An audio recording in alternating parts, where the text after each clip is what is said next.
Hi, Chris here with Angler Toolbox, your source for nautical charts, real-time ocean data, and mapping tools.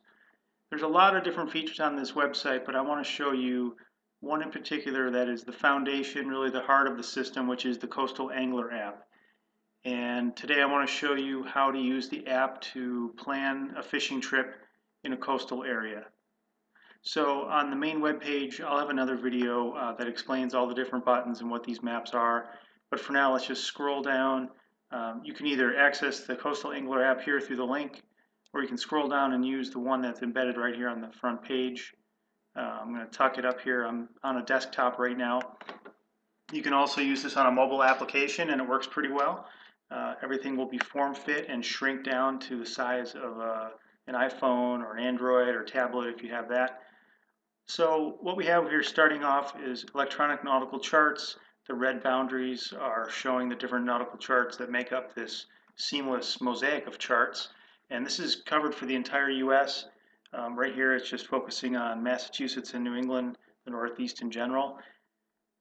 But you don't need to do anything different to access those areas. Just simply zoom in or out. I also have some bookmarks here. If you click on the upper right hand side, there are bookmarks to go to different areas around the country, including some of the major estuaries.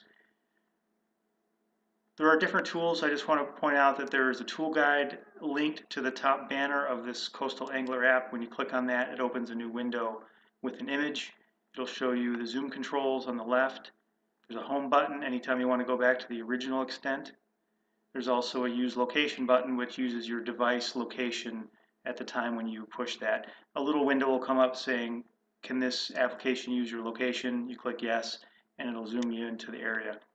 Down on the lower left-hand side, there's a measure tool. I'll show you how to use that.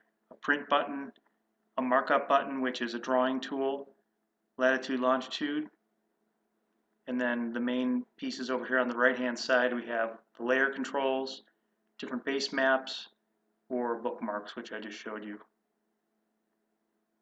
Okay, so we'll close this window, go back to the main application, and zoom in. One way to zoom in is to hold your shift key and your mouse and drag a box. It'll bring you right into that area. We can zoom in once more, and I just want to show you some of the detail that we have here on these maps. These are scanned nautical charts from NOAA, National Oceanic and Atmospheric Administration. They get into quite a bit of detail, and they are large, so you have to allow it some time to download as you move around. Once you move in, though, it's pretty fast. So I'll zoom out here a little bit. Take a look at this area in Salem Sound.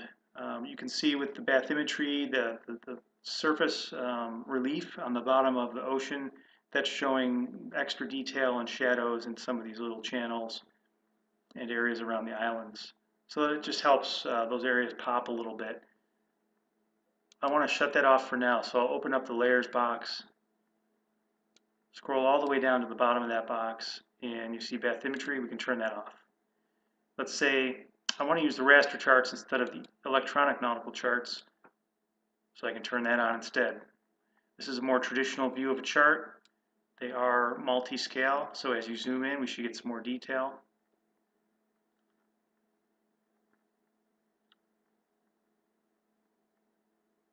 Zoom out and the charts change. See, that just got more general. Again, we have these for the entire US. And it just updated pretty fast. A default view here is also to have the buoys and ocean conditions on. So this is the buoy network owned by a number of different sources. But some handy features, when you click on that dynamic buoy icon, you get the owner name of that buoy, the location, what the winds are doing. Right here, they're 5.8 knots from the southeast, gusting to 7.8. Let's not open that. Some of these windows do open a bit larger than I'd like them to, so we'll fix that later on. But for now, that data is in there.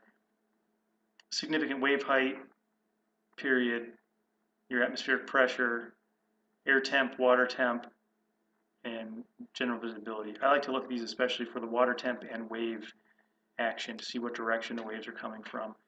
Now another way to look at waves, since that's an important factor in a lot of trips angling, whether you're in a boat, a kayak, or on shore, is the wind and waves. So I have a combined layer here to show wind and waves. I'll turn off the marine observations so we can see this more clearly. About in the middle of this layer list is wind and waves. We can take a look at what wind and waves are doing now. You can see generally coming from the northeast onshore Massachusetts, and these little layers of purple mean something. So let's shut that down and scroll just down a little bit here down, and you can see in the map legend, let's make that a little larger. Significant wave heights in the 2 to 4 foot range, light purple to darker purple. These are all standard classifications, again, from NOAA and their wave prediction programs.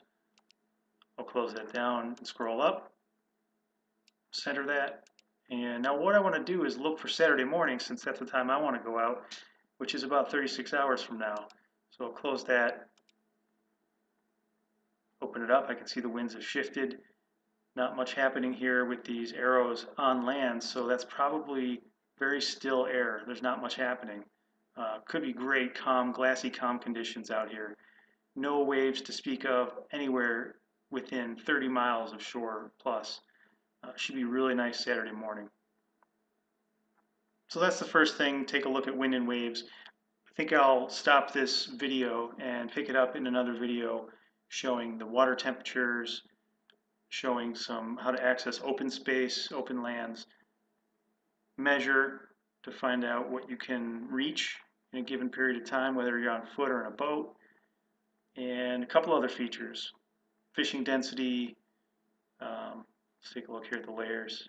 There's really a lot in here. Seagrasses, satellite imagery, we'll take a look at some actual satellite imagery, beach access points. Okay, thanks.